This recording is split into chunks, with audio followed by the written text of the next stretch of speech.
Oh, Betty, is that what it was like?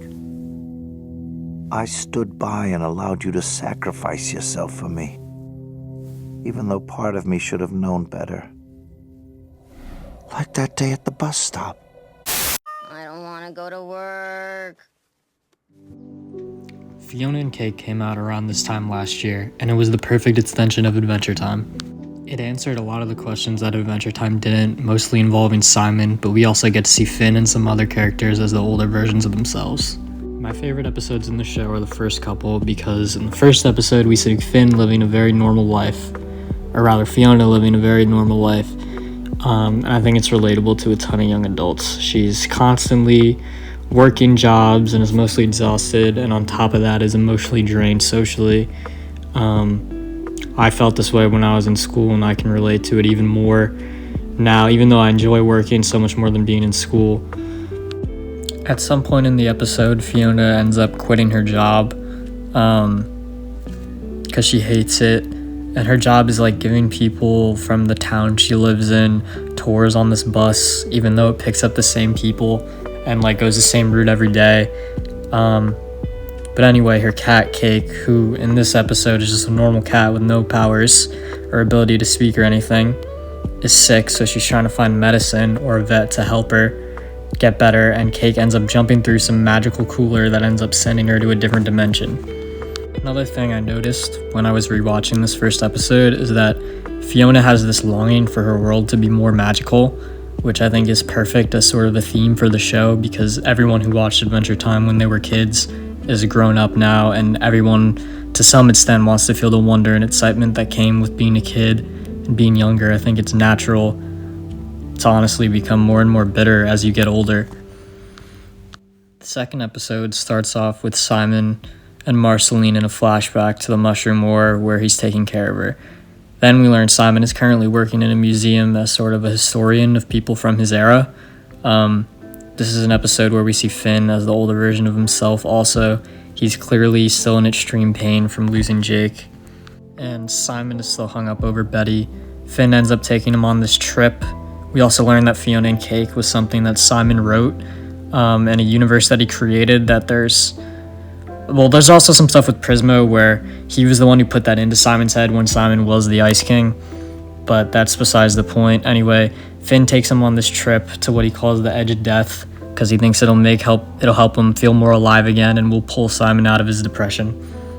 The reality is that Simon, however, feels super out of place and feels like he's not connected to anyone or anything, especially without Betty.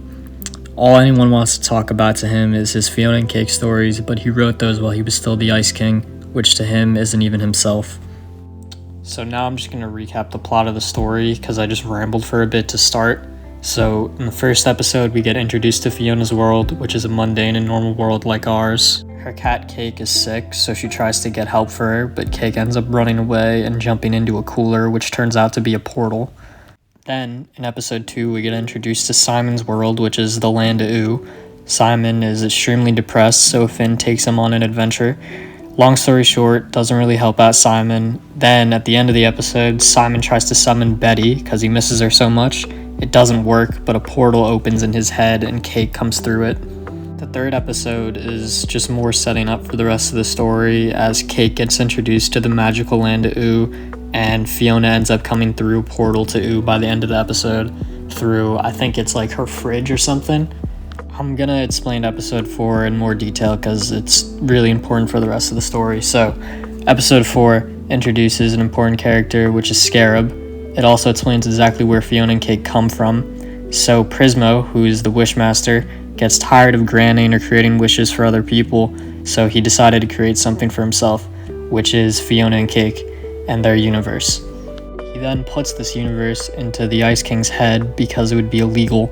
If people found out, he would be in trouble that he created this universe in the first place.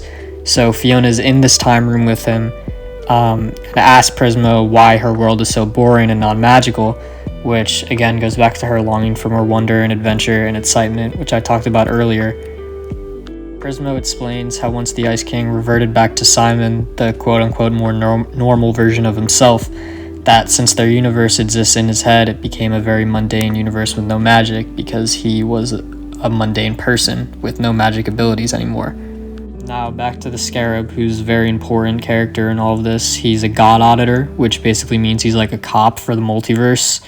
And since Fiona and Cake's universe is unauthorized, if the Scarab finds out about them and their universe, he'll try and wipe them out. And eventually in the episode, he does find out because of a mistake that Prismo makes.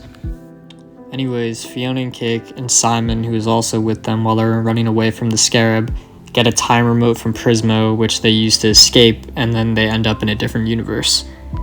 That pretty much completely sets up the show, and it kind of takes off from there. The next 3 to 4 episodes are Fiona, Cake, and Simon traveling throughout the multiverse, from universe to universe, avoiding the Scarab, and Simon trying to become the Ice King again, while simultaneously feeling super conflicted about it the whole time. And basically, after a bunch of fucked up shit and a massive fight, Fiona and Cake's world becomes a legit world, or canonized, which means they don't have to hide anymore and can just live their normal lives. So that's the short version of the entire story, which is really fucking good. The show instantly became one of my favorite shows ever. The stuff with Betty and Simon in those middle episodes is also really good, and definitely one of my favorite parts of the series. But I want to talk about the Winter King episode because this might be my favorite in the entire series. So this episode starts off with Simon, Fiona, and Cake being beamed into this universe where they're in the Ice Kingdom with another version of Simon, or the Ice King, in this episode, the Winter King. The Winter King seems super well adjusted and not crazy in the way that the Ice King is at all, or unempathetic or stupid in the ways normally associated with the Ice King. There's also a Princess Bubblegum in this universe who is portrayed as crazy or messed up in the head by the Winter King, and she tries to kidnap the Winter King and Fiona and Cake at a point in the episode. Basically, it all ends up going to shit for the Winter King and he dies, but I'm more focused now on the psychology of this episode, specifically the Winter King, and it's revealed at the end of the episode that he had cast a spell onto that universe's version of Princess Bubblegum to defect his madness onto her. I think this is an example where just because the person might be portrayed as crazy doesn't mean that is the reality, and the Winter King in this scenario gets some sort of pleasure out of Bubblegum being infatuated with him to this extreme degree. It makes him feel good, even if he tries to play it off like it bothers him that she's doing these things. And as for Bubblegum, how she's acting isn't really her.